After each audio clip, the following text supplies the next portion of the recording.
Ça a l'air de marcher. Je m'appelle Nicolas. Et on est après la fin du monde.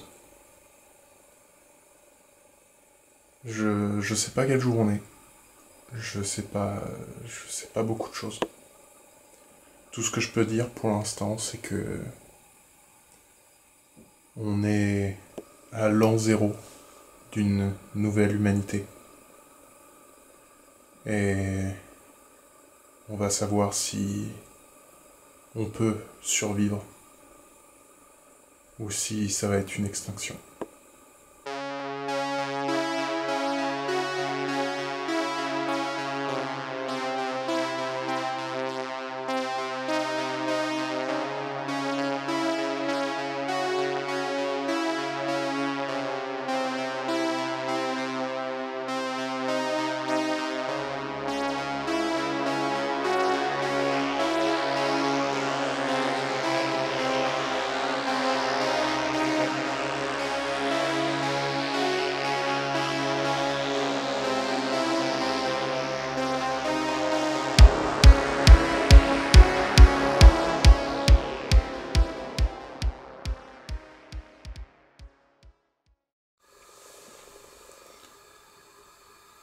Bon, comment ça a commencé? Je... Je n'ai pas vraiment la réponse à cette question. Ce que je sais, c'est que... Enfin, je suis certain que c'est lié à la météorite qui est tombée dans le sud de l'Allemagne. Quand, quand la météorite est tombée, les gouvernements ont fait en sorte que aucune information ne sorte de la zone. Et pour moi, il aurait fallu que les informations sortent. Parce que c'est très clair que aujourd'hui, ce que l'on vit, c'est étroitement lié à cette météorite.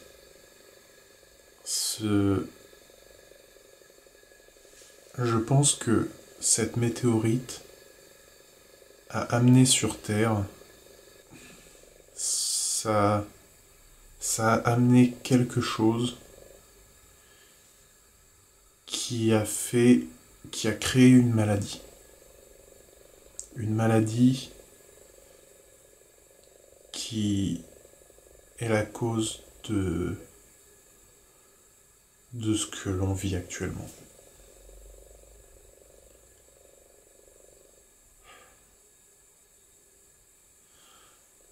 Bon, je vais vous raconter ce que je sais, donc ce que je vis. Quand, quand la maladie a commencé, le gouvernement a demandé aux gens de rejoindre les zones de sécurité qui étaient établies dans les grandes villes.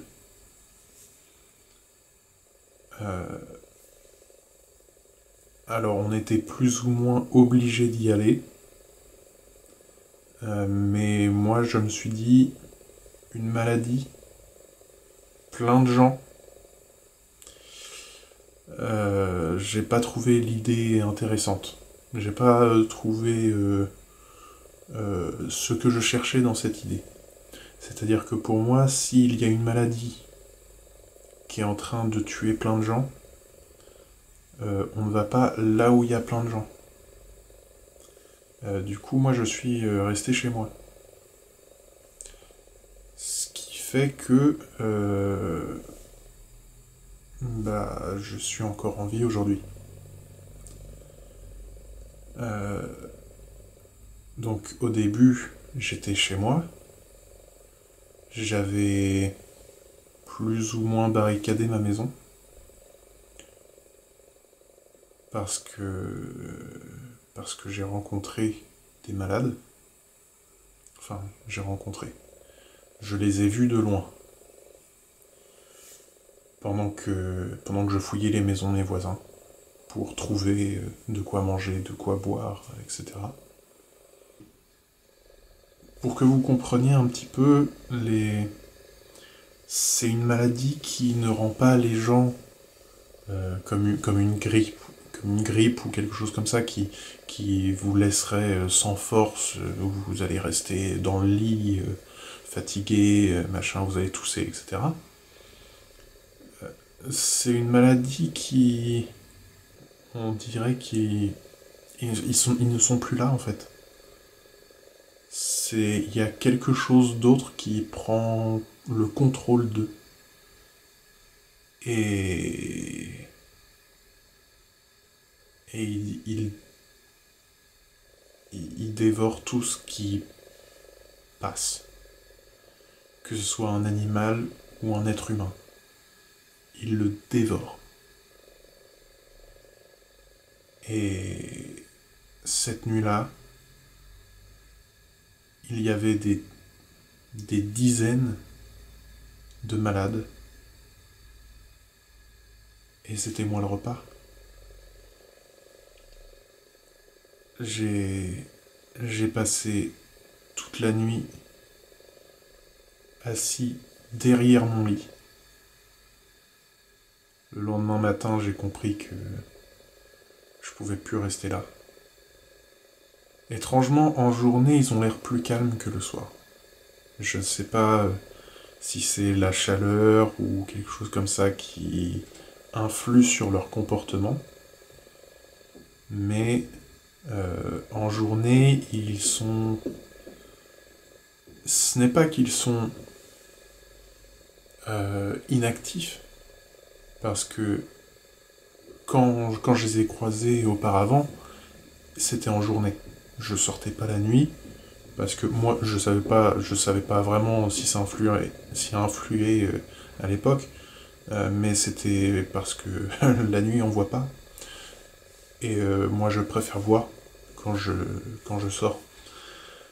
Donc j'avais préféré faire mes sorties de jour.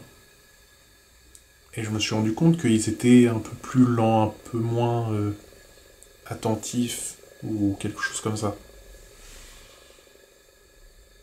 Mais du coup, donc le lendemain matin, je suis parti,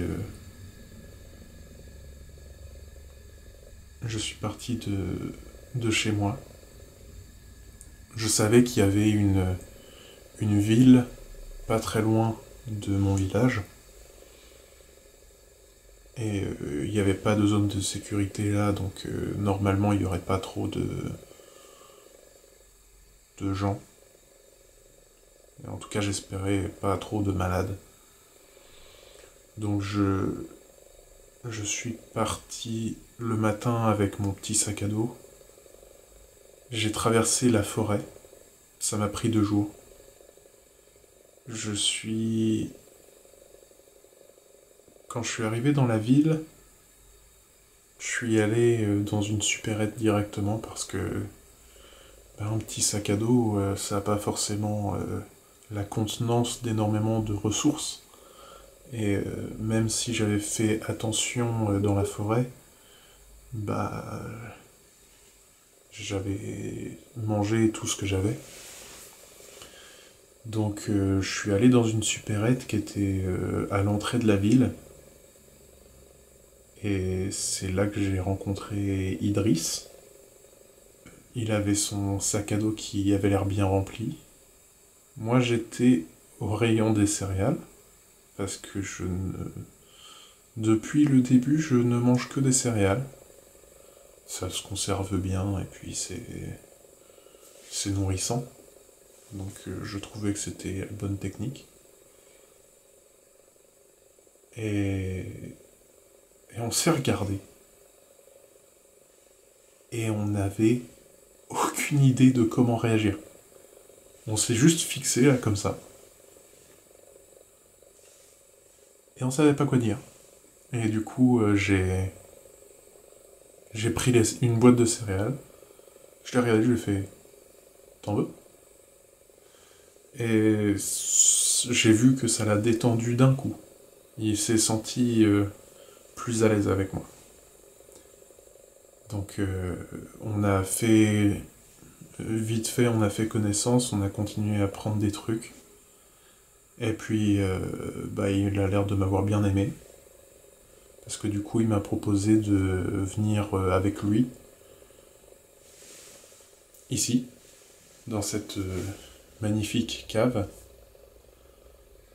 Euh, alors, évidemment, il ne vit pas ici tout seul.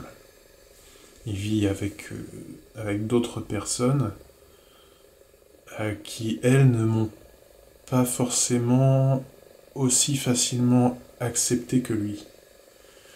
C'est-à-dire que je, je ne savais pas vraiment comment ça se passait, mais apparemment, euh, comment dire, tout le monde n'est pas forcément aussi avenant que je ne l'aurais espéré. Pour moi, comme tout le monde était en danger, tout le monde s'entraiderait. Et apparemment non, les gens ont plutôt tendance à essayer de profiter des autres. Ce qui finalement ne change pas du monde d'avant. Mais j'avoue que j'ai été déçu d'apprendre ça. Avec le temps, les autres ont commencé à comprendre que j'étais pas forcément un salaud. Je suis pas forcément une super personne non plus, mais je suis juste quelqu'un de normal. Je suis pas là pour m'en prendre aux gens ou quoi que ce soit. Du coup, j'ai fait la connaissance d'Aurélien, de Juliette, de Jade, de Léon, de Charlène et de Anne. Et dans l'ensemble, ils sont tous très gentils. Ils sont... Une fois que la barrière de la confiance est passée, une fois qu'on se fait confiance, on apprend à découvrir les gens. Et ouais, ça se passe bien. Là, il y a juste une personne avec qui c'est un peu froid, mais c'est normal, ça a l'air d'être sa façon d'être. C'est Jade, qui est du coup un peu la... Comment dire? C'est celle déjà qu'on envoie récupérer des ressources. Les choses dont on a besoin, c'est elle qui y va, parce qu'on sait très bien que c'est elle qui se débrouillera le mieux. L'exemple très simple, j'ai passé 2 nuits en forêt. Ma première nuit, j'ai pleuré. Elle a passé 2 semaines en forêt. Et... Alors, de ce que j'ai compris, avant que ça arrive, elle faisait du tir à l'arc. Donc elle avait un bon arc qu'elle a pris avec elle dès que ça a commencé à mal tourner. Et c'était une très bonne idée apparemment, parce que elle a pu se défendre dans la forêt. C'est-à-dire que moi je pleurais, recroquevillé dans un coin, et elle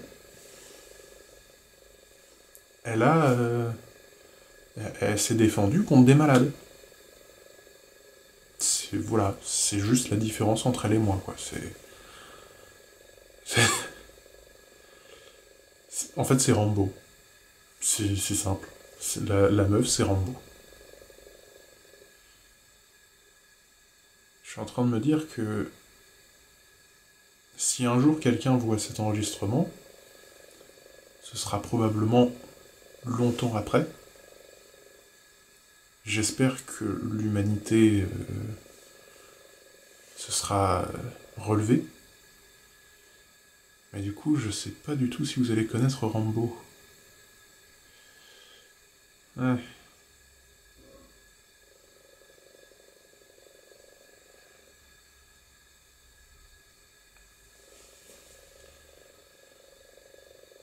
Putain. J'espère qu'on va s'en sortir.